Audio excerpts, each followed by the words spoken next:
inaya ako ng asawa ko na mag-ride sa malayo, somewhere we haven't been. Tapos ako naman, pumayag lang din, syempre.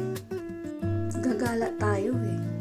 May nakita daw kasi siyang magandang view. Ang pinaka main destination namin ngayon ay papuntang Agas-Agas Bridge sa Southern Leyte.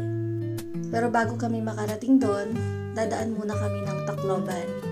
Mga hapon na kami nakaalis ng bahay, kaya mag-stay muna kami overnight sa Tacloban.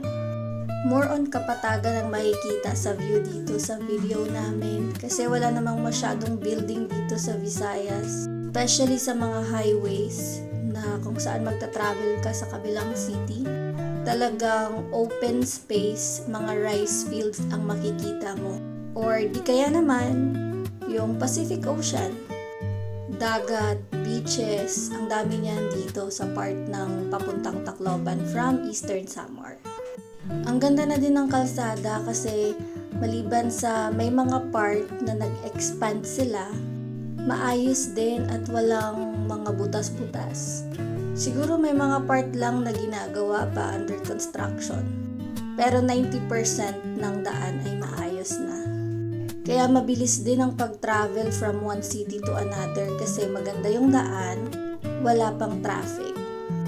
Mag-i-enjoy ka din talaga sa travel mo, sa pagdadrive mo kasi ang ganda ng view, ang ganda ng langit, makikita mo yung mga iba't ibang colors.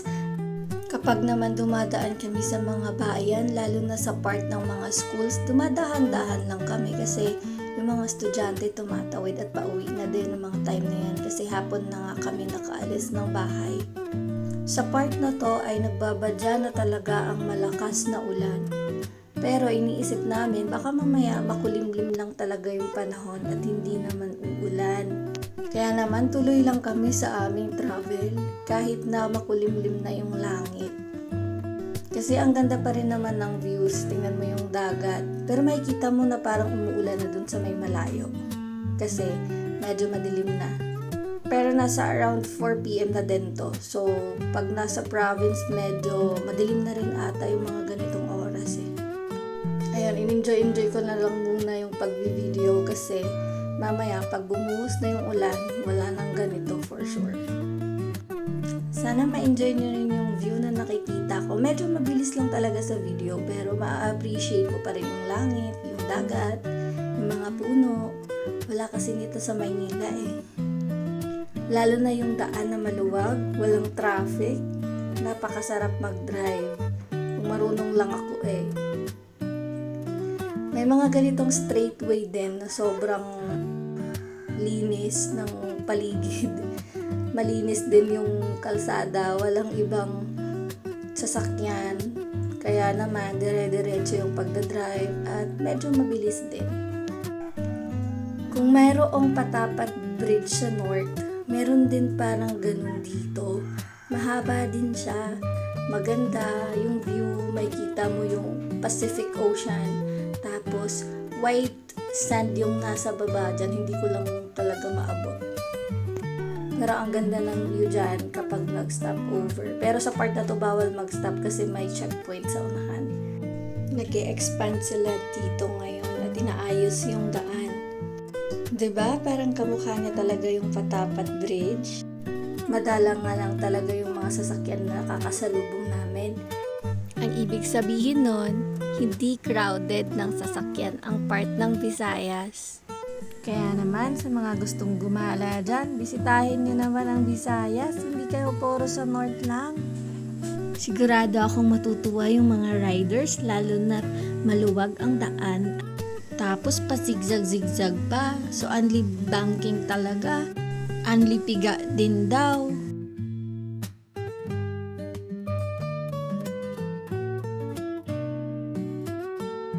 Diba ang haba ng bridge na yon? Tapos yung mga sumunod naman na mga view dito ay mga resort. Nalaman namin na ang dami palang resort dito dahil sa video na to.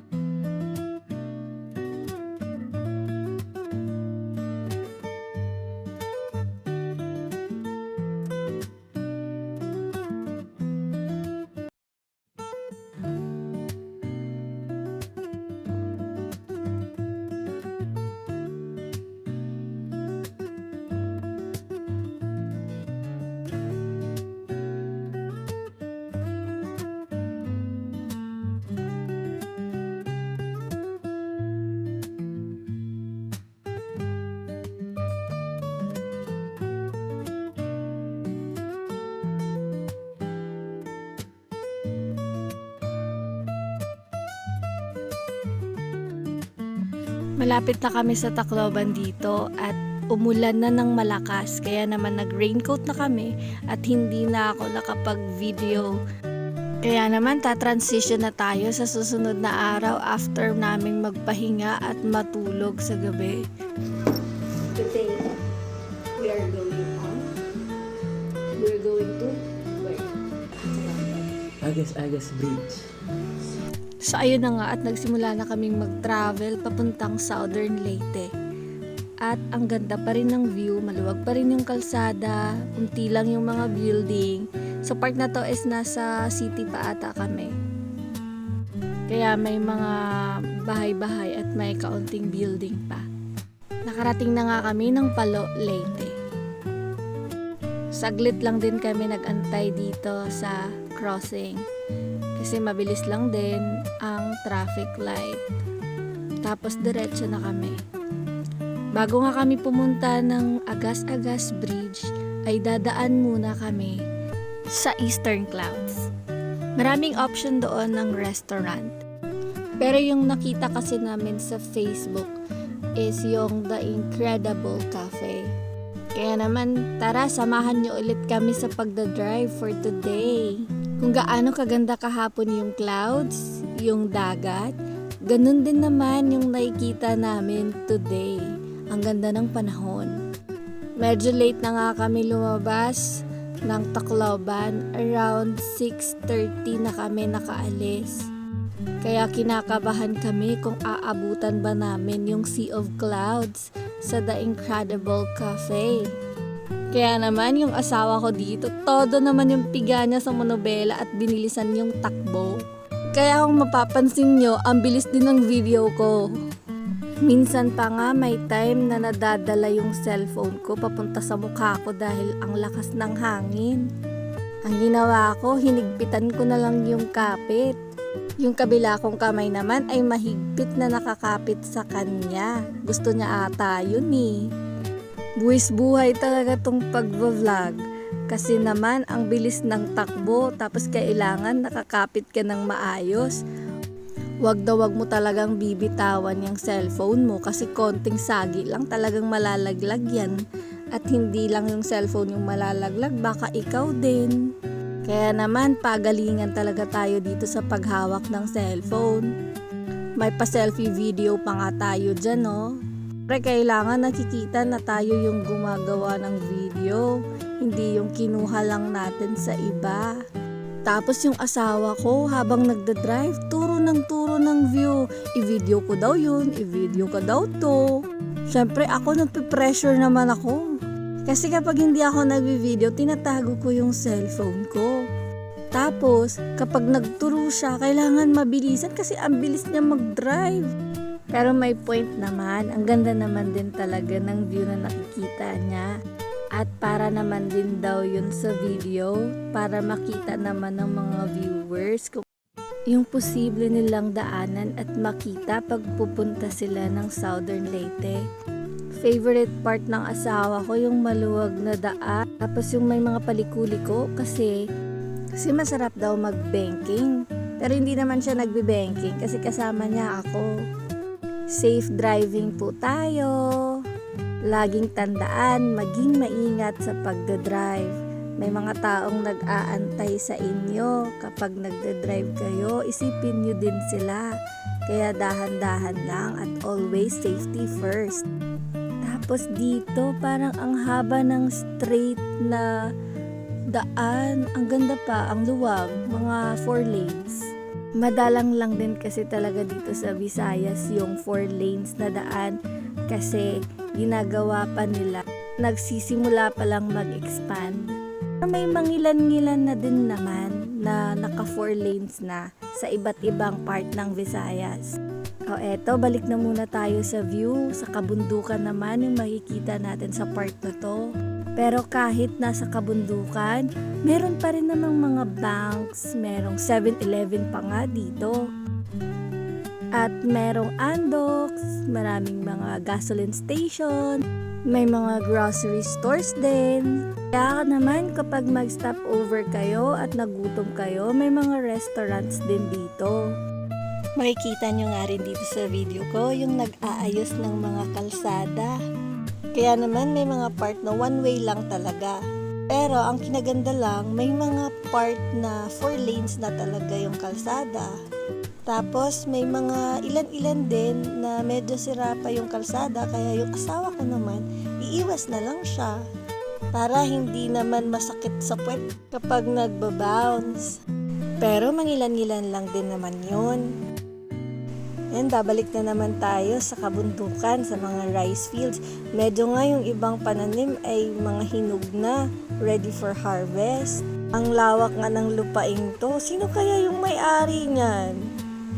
Ang ganda talaga tingnan kasi malawak yung makikita mong langit. Tapos ang ganda pa ng cloud formations. Tapos ang ganda din ng kulay ng bundok. Parang nakikita natin sa painting. Ang galing lang, 'di ba? Ang ganda ng creation ni Lord. Kung sa painting nagagandahan na tayo, paano pa kaya sa personal? Kaya naman, thank you Lord sa magandang view na nakikita namin every time na nagta-travel kami. Nakaka-relax talaga at nakakagaan ng pakiramdam. Medyo makulimlim nga ang panahon dito pero hindi naman uulan. Maaga pa rin naman tong mga oras na to, kaya naman yung asawa ko makikita nyo, turo na naman. Sabi niya ang ganda daw ng view doon, videohan ko daw. Tapos dito na naman tayo sa mga daan na ginagawa, 'di ba? Medyo madami-dami nga sa part na to ng Leyte. Pero okay lang kasi kapag nagawa na nila yan, magiging maluwag na yung daan at mas magiging madali na yung pagbiyahe. Malayo-layo pa nga kami sa papupuntahan namin, which is yung Eastern Clouds. Nai-imagine na namin yung mga clouds na makakapal, na natatakpan yung isang place. Ganun yung napag-uusapan namin, excited na kami dyan. Pero at the same time, kinakabahan na din kami. Kasi nga, baka hindi na talaga namin maabutan dahil anong oras na. Magsi-7 na nga ng mga part na to. Tapos paakyat na nga din yung daan papunta doon sa Eastern Clouds. Maganda na din yung daan doon at marami ding paliko-liko. Tapos makikita mo na yung mga towns. Napapaligiran ng kabundukan.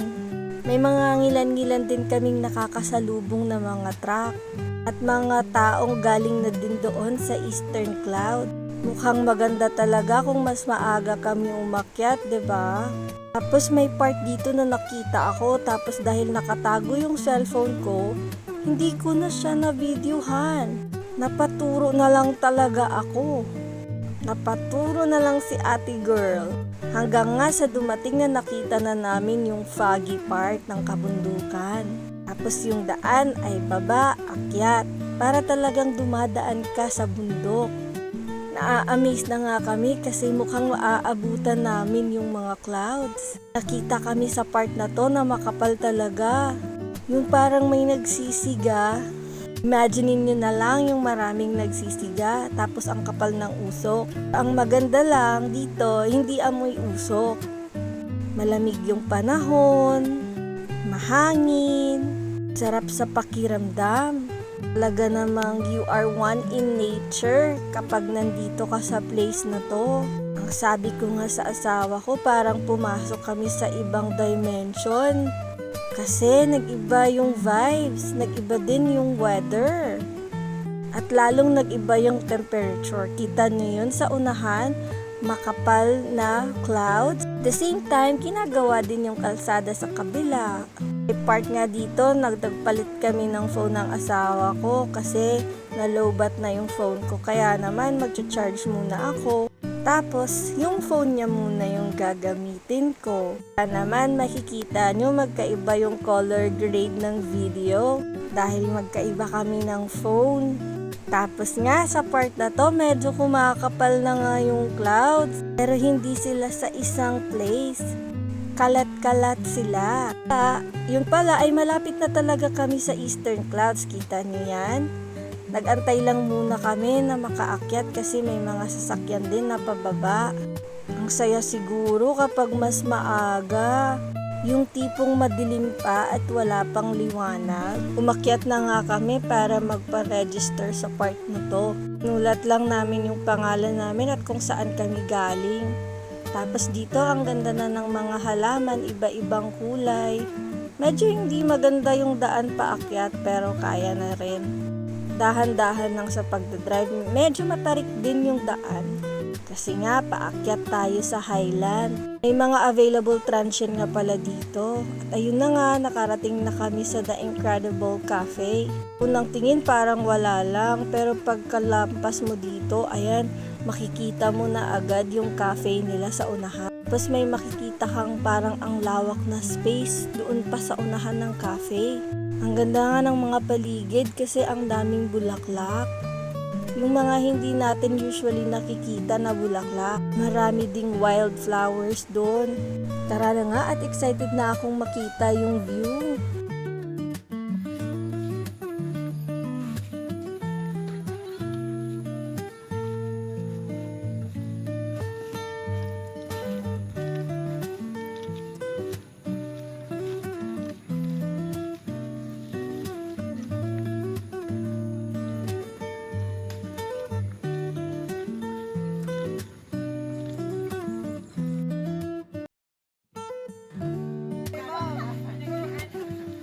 Ready ka na ulit magpakasal? Ha? Will you? Ayan, at sa ganda nga ng view, napatanong yung asawa ko kung ready na daw ba ako ulit magpakasal. Akala niya naman madali lang yun, pero okay lang din naman sa akin.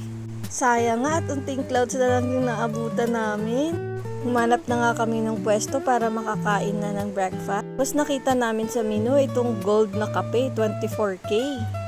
Din yung presyo. Pero okay lang, hindi naman madalas. Tara, kape tayo habang tinitingnan yung magandang view. At tinikman ko na nga yung kape. Syempre, pinatry ko rin sa asawa ko. 24K gold coffee yan eh.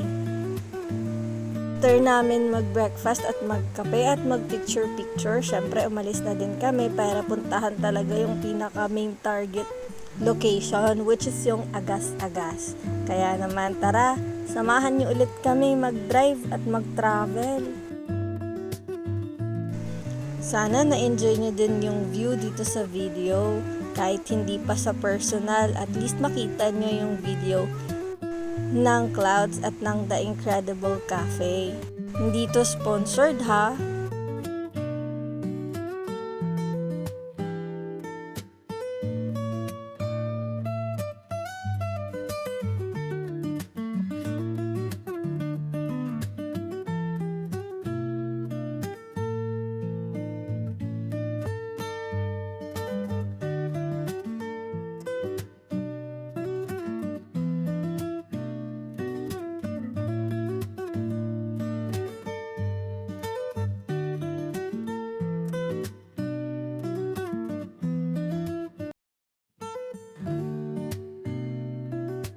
At ito na nga, palabas na kami ng cafe. Tapos, sa labas dyan may nag-aabang na may mga kabayo at nagpapapicture. Pwede daw magpa-picture tas may bayad. Sasakay din kayo sa kabayo. Okay, quick transition na tayo. Nasa Agas-Agas Bridge na kami sa wakas. Di na nga ako nakapag-video before dito dahil low bat na ako. Kaya naman, check nyo na lang tong video ko para sa Agas-Agas Bridge. Hindi nga siya masyadong mahaba. Pero naman, sobrang taas niya, nakakalula. Magkabilaan nga pala kami ng asawa ko kumuha ng video sa bridge para naman makita nyo yung view magkabilaan. Sana magustuhan nyo.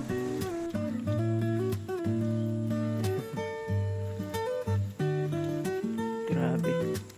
Ang taas. Thank you, Lord, sa maganda mong creation.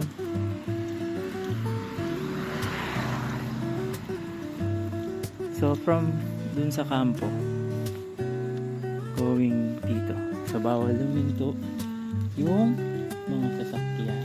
Oo nga pala, kapag dadalaw kayo dito, tip lang, bawal huminto sa gitna ng tulay. Dapat diretso lang. Pwede kayong mag-park sa unahan.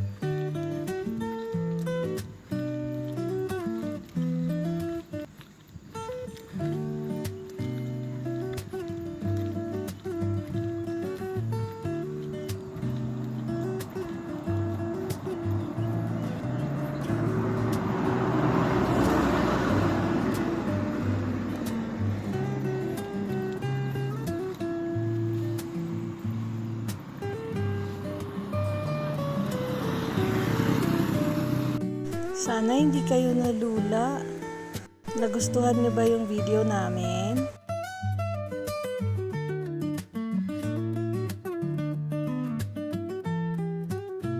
Nag-picture-picture nga pala kami dyan ng asawa ko at nag-video-video para may pang-reels din ako. Buti na lang dalawa kaming may hawak ng camera kaya naman nakapag-video kami sa isa't isa. Sobrang ganda ng tanawin, ang ganda ng kabundukan, at ang ganda din ng clouds. Sana talaga nakikita niyo to ng sarili niyong mga mata. Kaya naman ilagay niyo din sa bucket list niyo yung Southern Leyte. Siguradong marami kayong mapupuntahan. After na nga namin mag-picture-picture at mag-video-video dito, nag-decide na din kaming bumalik ng Tacloban at umuwi na sa amin.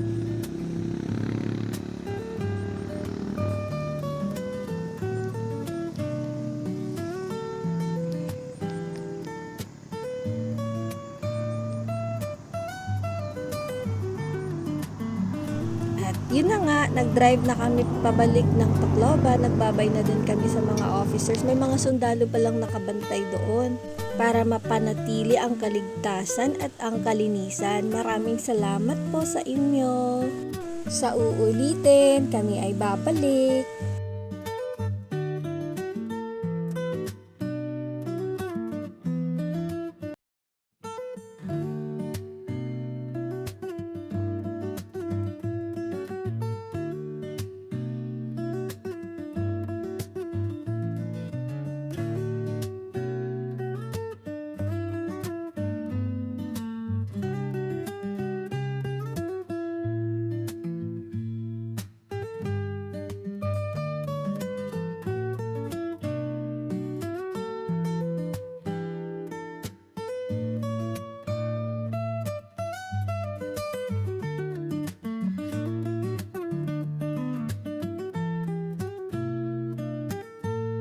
Balik na nga kami ng Tacloban at dediretso na kami pauwi sa amin. Pupunta pa kami ng Eastern Samar. Nakakapagod man pero nag-enjoy talaga kami. Sa pagdaan nga namin sa San Juanico kagabi, sobrang maulan kaya naman ngayon na lang ako makakapag-video. Ginagawa pa nga yung tulay. Sabi nila 3 years pa daw to bago maging maayos. Passable naman siya pero may limit lang. Ang ganda din ng view dito, magkabilaan. May mga fish pond, may mga resort din. Tapos nakabalik na nga kami ng Eastern Samar, kung saan may kagayang tulay sa Patapat Bridge. Haba talaga nito, pero sa part nito umuulan na pero video pa rin ng video. Minsan lang naman to eh. Hindi naman siguro masisira yung cellphone ko sa kaunting basa. Sana nag-enjoy kayo sa paglalakbay namin. At sana para na rin kayong nakarating sa mga pinuntahan namin.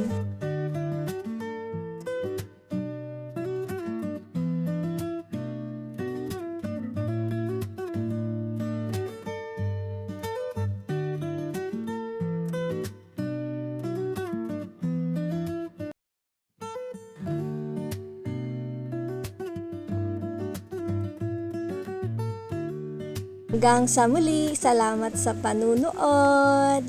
Bye!